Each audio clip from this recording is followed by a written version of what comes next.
for this one. We're gonna watch prospect Jokic. Obviously, just came off of his first title. I was really interested to dive into this one to see what he would look like, because I know there were like draft Twitter folks who were actually like in on Jokic, and like advanced stats models and such loved him as well. Like I'm interested to compare this to my Giannis video, which when I went back and watched Giannis, I was like blown away and like totally like proved wrong my misconceptions of what I thought he was going to be as a prospect. But Jokic is not really like that. Funny enough, still a monster passing in transition, using his handle. Man, that manipulation right there is all world already at age 18 or 19 or whatever he was. Look at his head swiveling this whole possession. He's scanning, keeping the defense away. He looks like he's just gonna, fire this pass here and no looks it down. That is real like functional manipulation. And of course the insane like no look dimes and such have translated beautifully to the NBA as we all know. Jokic was already at his young age an incredible outlet passer.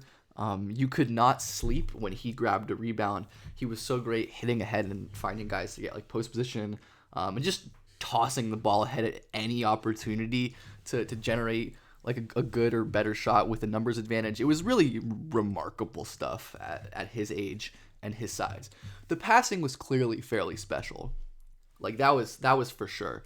Jokic was already awesome at making like quick process extra passes. He already knows where this ball is going before he even gets the ball. Uses his height to deliver it for an easy finish, and he was able to hit tight window layup passes off of his gravity, which is a huge reason why he's the best passer in the world and one of the best passers of all time. Where Jokic stares out to this guy right here. These defenders are all fooled. No one knows where the ball is or where it's going, and Jokic, this is I love this still, fires it in for a wide open dunk. You can see the absolute befuddled reactions of these guys. Jokic was a really impressive short roll passer too. He was great catching the ball, taking a dribble. His handling coordination was always a big part of probably what led to his upside. You don't see 7-footers with this kind of handling coordination, and Jokic was able to like jump up and kind of fake a shot initially, force this guy to put his hands up, and then deliver low. Like the passing creativity, the technique, the deliveries, it was all elite at this age. Absolutely elite. And Jokic again showed the flashes of being able to drive off of a closeout, which he does today. Again, super rare for a 7-footer to be able to put the ball on the floor, actually generate a paint touch, and then another super high risk, like high leverage layup pass, where this is a wide open corner three, but Jokic knows that a layup is better. So he is going to squeeze this into the tiniest of windows and give his man great position to get a wide open layup. It is ridiculous stuff. And I honestly think one of the main reasons for Jokic's NBA success is that he landed with a team who was willing to be creative and like unlock his full unique skill set. Obviously, Jokic is a star for many reasons, but even before his MVP level, we saw like how effective it was running an offense fully built around this like high post passer who not only could shoot and score, but if a defense ever fell asleep or missed their rotation, it was a layup.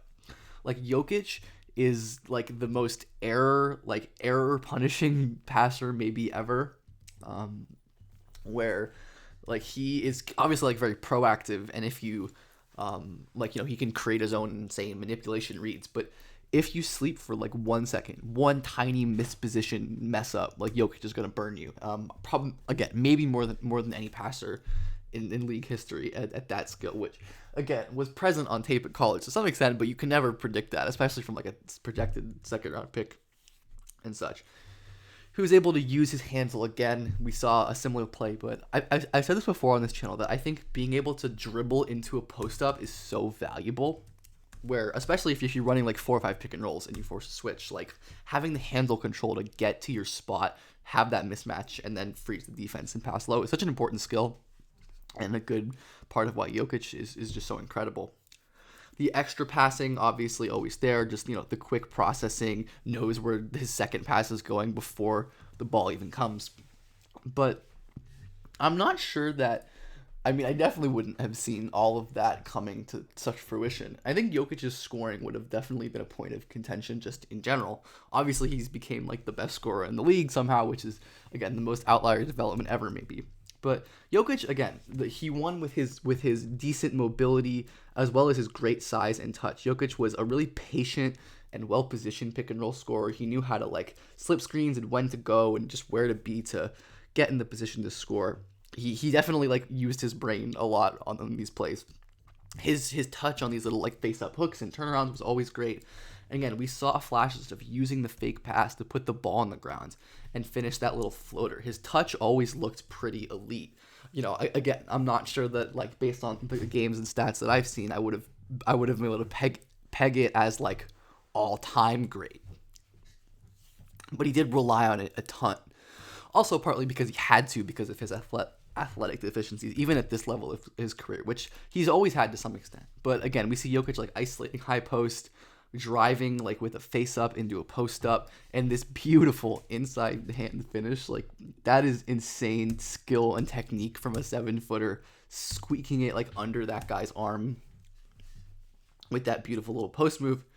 He was a little like short roll floater aficionado on that pick and roll, but that did bring up some issues with like his contact aversion, for example, where Jokic was really reliant on these quick like put ups. He was afraid to challenge contests. Oftentimes on his drives and short roll stuff, he just wouldn't like initiate contact or be aggressive, and that was a problem again that persisted in the league for a while. But of course now he is bullying guys like Anthony Davis, like defensive player of the year level guys, just for fun, just because he can. And obviously, as we know, he like made a fool of Bam basically all season, using his insane touch and agility at that size and the strength and all of that to really make him look silly. Again, Jokic just casually torching some of the best defenders in the league. That slow pump fake, again, because Jokic is such a good shooter, you have to close out on that. Into another decel like finger roll. The coordination at the sides was always really special, and with added strength, it's great to see Jokic has kept all of that. That was another definite indicator of the star ceiling. I think young like big players with rare like movement skills coordination always tends to be a very good thing to bet on as well. Jokic has also like again reverted to that that like 4-5 pick and roll, which just having a big man who allows you to like flip the geometry of a court changes what you can do so much, because you can just put two guys in pick and roll who are not supposed to be in pick and roll. Like you have to be like you lose either way, because if you have your matchup you like with Jamal Murray, Jokic can just run as like the ball handler of his screen with Aaron Gordon, get a step on Bam, who's not like a point of attack defender at the pick and roll, and finish over Kevin Love with ease. It's become ridiculous the extent to which Jokic can win with his handle and his touch and his just general closeout attacking ability.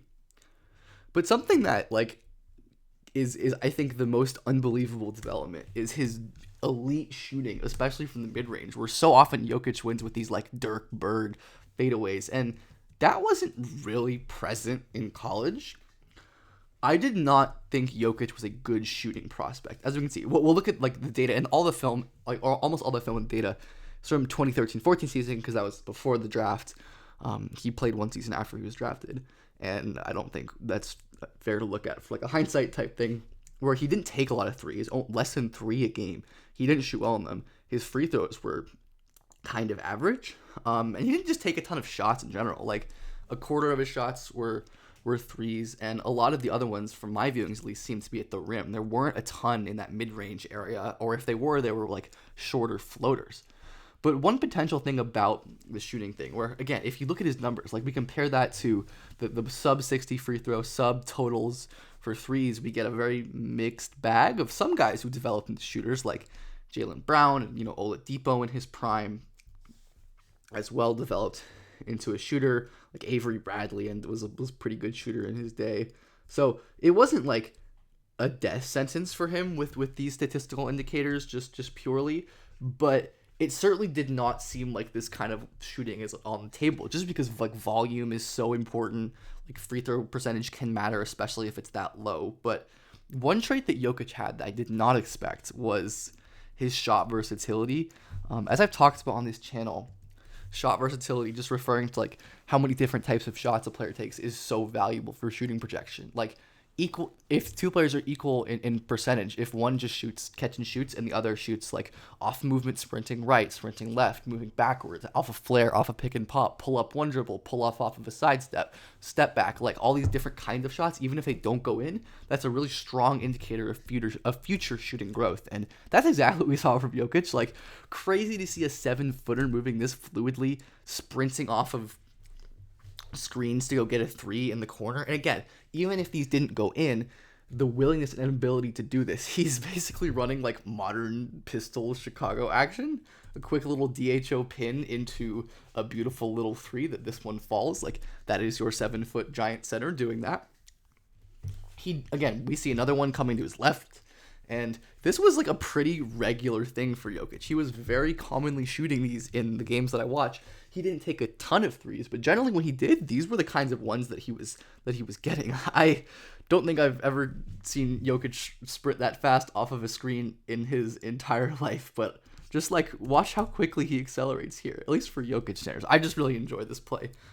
It's just a fun little throwback, and like Jokic was not nearly as like bad as I thought he was gonna be at this level. He was pretty slender and mobile, so I wonder if like in the years in between this and towards like his Denver debut, he put on more weight or whatever, because he definitely had strength issues, but he's like fairly skinny as well. And again, showed the ability to like step out, hit pick and pop threes as well. But it wasn't perfect either. Like I said, the volume was low, and overall he was just a pretty timid shooter and player. Like, had plays like this where Jokic can turn over his right shoulder and score a wide open layup, but he's kicking it out. And again, these are often good plays because of how brilliant of a passer and a processor is. And he was always trying to make like the best play, where oftentimes Jokic would have wide open three and or wide open driving lane and not even look. He sees this skip pass, which is a solid play, but the best play is for him to just take the ball straight. And this was something that took Jokic like a long time to develop as well. And like we've seen recently in his MVP seasons, like he can be like when he's aggressive, he's like the best scorer ever. But it took him a while to get to a point in his career where he was consistent with that aggression and could turn on whatever he wanted. It's kind of hilarious that like we've kind of seen a reverse with this thing where, you know, Jokic was running these 3-point pin downs and such, and oftentimes in prospects we think, oh, if they run this stuff off mid-range, maybe they can extend it to 3 in the future. Where Jokic did backwards, where he's like runs off mid pin downs now, and like they'll run him off screening actions to get him mid-range jumpers, which they don't do super often for him to get threes. Obviously, he still can threaten. Like, he's still, you know, part of his game. He's an elite 3-point shooter as well. The high release just makes it like impossible to guard off all manner of pick and rolls and such, which has, you know, well rounded out his game to a point where he is maybe the best, you know, one of the best offensive players ever. The shot making development is wild. I think even at your most optimistic, like, it would have been difficult to project Jokic to be like a great shooter, and that is such a key component of his game. Like, not only the three spacing, but like the elite mid-range scoring. If that wasn't there, Jokic probably doesn't win MVP level stuff. He's like probably not best player in the league level good, which is just an unbelievable development for sure. Especially considering like how bad the defense was as well, as it was for like a lot of his career, where Jokic was, you know, pretty decent with his hands, just as always. He was always really active, always kind of moving his eyes and moving his hands to get in passing lanes and try to deflect plays. But when it came to anything movement, like, again, we see him position himself way too high guarding and drop here. There's no reason for him to be so far out to the right and opening up his hips instead of tracking. And of course, at that point, it's too late, and he didn't have the length or the verticality or the recovery tools to finish. And even when Jokic did make rotations and like see a play, he just wouldn't be fast enough or explosive enough to actually make a difference on these shots, despite being on time for the rotations. And there were just so many times where Jokic just would not offer a contest at all. He was definitely committed to like his box out assignments, which is always a good thing, but there just wasn't a lot of value add as a rim protector anywhere really, which is obviously not great. And his awareness like wasn't perfect either. Like he got back cut a decent bit, which I was kind of surprised by. And there were always plays where you just saw like the beginning of his crazy like hands defense that has turned him into a pretty solid defender today, where Jokic is so good at using his positioning and his hands to make life hard, where this defender wants to catch on the block, go to work right away, but because of Jokic swiping and covering the passing lane, he's able to force a way, way deeper catch, and then his teammates can come help him out. Jokic was really good at that. I mean, I think I accidentally played this clip twice. Yeah. And then obviously we saw in the NBA, he's turned into a guy who actually can add value with his incredible, instincts and hands. He's improved a lot as a mover. He's, more physical and willing to make contests as well. Still not in like an elite defender, but can be good. So Jokic was a fascinating prospect. Like I said, when I watched Giannis, I was like, yeah, this guy's incredible. I think I would have been totally in on him as a future star. With Jokic, I cannot say the same at all. He was definitely skilled. I definitely think he went too low. I think based on the other 2014s that I've seen as well, and just like what I think he would have been a clear like top 30, top 25 kind of pick for me for sure. The level of skill at that size was just really hard to pass on. There aren't a lot of guys with this elite passing, as well as like great touch and coordination and movement skills. And even if I didn't think the degrees of the passing or the shooting would get to what, or the handling would get to what they did, I think that was certainly valuable. But without the shooting and mid-range scoring projection, and without an optimistic defensive projection, I don't think he really would have been like worth a top a lottery pick. At least to me, like looking back in hindsight. So it was super fun, like looking back, because again, Jokic is like kind of the same player, but it just like works the same against the highest levels of competition in a lot of ways, which is crazy, and one of the coolest things ever. One of the most incredible outlier developments ever. But of course, there are lessons we can take away, like the value of like coordination and movement skills and just general feel, and how contact aversion and like floater touch stuff can be like corrected in terms of mentality. Hint, hint, Jarris Walker. I cannot believe I just mentioned Jarris Walker in a Nikola Jokic video. I'm sorry for sinning, but yeah, I'm just gonna end there.